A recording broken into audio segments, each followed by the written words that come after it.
Guys, this is the complete hardware setup of our project. This will be the outlook of our project that we have created. This is the complete 80 means 95% of our project. There are some modifications to be made that are made that will be made by the end of our project. So as you can see here, this is the Node MCU board, and this is the tank that we are going to predict the floods, whether it is going to be occurred or not. As you can see, as you may assume that with the help of this we can predict the floods or not. So this is the just a basic prototype model. So we are going to predict this. As you can see, I have given the mark at the side bottom of the level. If the water level is raised above the mark, then the floods are going to be occurred. And as you can see, this is ultrasonic sensor. It will help us to detect the rising level of water. And as the rise of water is going to be increased, then I have got an idea. We can make updation to this project. This will help us in the avoidance also. As we can see here, we can keep a gate model so that it will help in automatic lifting of the gates when the water is raised above the level of the mark with the help of ultrasonic sensor. So I will make the updation in the final project. So this is the complete hardware setup. As you can see, the tiny product which will help us in the detection of temperature and humidity. So this is the complete hardware setup, hardware prototype setup of our project. As you can see, this is the software module that we are going to use. This is a cloud architecture where we have going to update our database. So this is the Arduino setup, means Arduino IDE, where we have coded our project. With the help of this IDE platform, Arduino IDE platform, the main language that we have used in Arduino IDE platform is C++. With the help of this language, we are going to write the code that is going to activate the sensors. The mainly sensors are going to be worked on C++. Means the Arduino IDE is mainly worked on C++ language. So whenever it comes to, we have written the code to update the data from the sensors to the IDE, and this IDE to the platform that we have used is called ThingSpeak platform. As you can see, many IoT platforms, there are so many IoT platforms such as Kaggle and some car and some other platforms are there.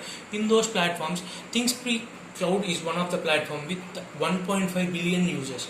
This has the highest user rate. So for the IoT applications, it is mainly working on the MATLAB visualizations. So here the field 1 chart will describe about the temperature and humidity. The field 1 and field 2 charts. The field 1 will describe the temperature and field 2 will describe the humidity. So as you can see, it is updated on the last day that I have used in the college. So I have tried to update it. Some misconceptions are there. So whenever it comes to the detection part, it is the main working. The detection is not only the option of our so that if we detect, it is not only the option, so we have to predict also. So for the prediction, we are going to use the studios that we have used is RStudios. RStudios is a platform where major data science concepts have been utilized. As you can see, the past, we have taken the data from the past 4 years. So if we have the data of detection, it is nice, but whenever we are going to implement it, it is where the main question arises is where we have to place this device. So for that clarification, we have used the past 4 years data from the government, open government data. We have get the data, and from that data we have used RStudios and implemented the code that will help us in the detection of a place where we have to set up this device or prototype. So here you can see that in 2018 Kerala has the highest rate of floods. As you can see, in 2019 Maharashtra has the highest rate. As you can see, 2017 Bihar, 2016 MP. In such a way that we can choose the area, and that area we can place our device. This is we can also we have done the effective way of implementing with the help of KNN algorithm, means K nearest algorithm, where we can place our devices.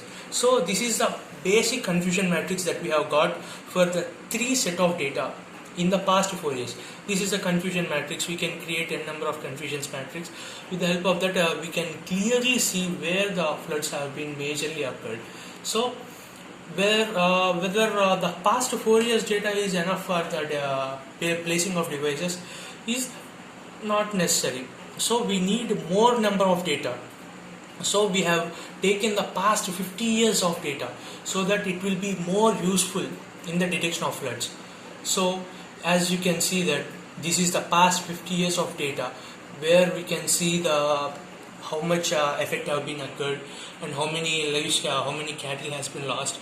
We have taken the damage to the houses, number of cattle lost, damage to the plants, and damage to the crops, and damage to the human lives, in such a way that we have predicted. And this is the year wise. It has 1953 to present 2019 data.